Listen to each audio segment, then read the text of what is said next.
said to me, Zerlina, well, but Joe Biden's old. I said, you know what? I hope that I'm speaking for most rational adults that are Democrats. Joe Biden is old, but considering what he walked into and the clusterfuck that was 2020 under Donald Trump's leadership with the COVID crisis, I think he's done a decent job. Would I like him to have a better policy towards Gaza? Yes.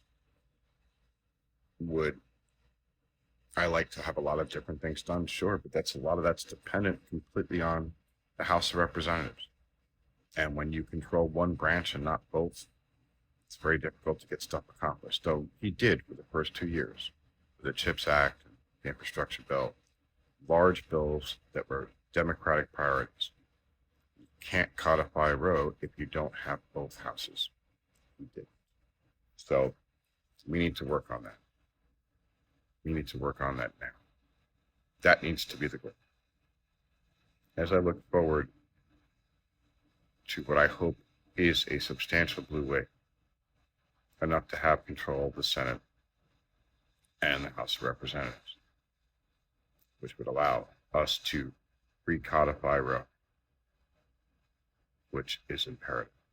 We cannot allow what has occurred in states like Missouri, Idaho, Nebraska, Texas, Arizona, Alabama, Mississippi, Georgia, Florida, South Carolina, North Carolina, Tennessee, Ohio, to continue.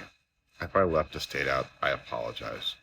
I'm doing it in the morning. It's just, women are being oppressed. There are stories of women giving birth in their car because they're being rejected in the hospital, because the hospitals and the doctors don't want to handle them because they're toxic.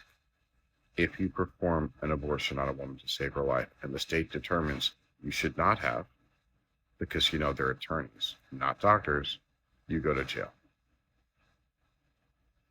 So what we're having is states like Idaho where women are being flown to Washington and Oregon to get care because there's no one to provide that care in the state.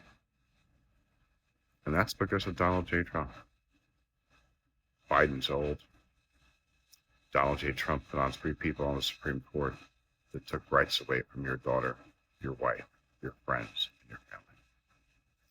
They put people on the Supreme Court that don't seem to have a moral compass.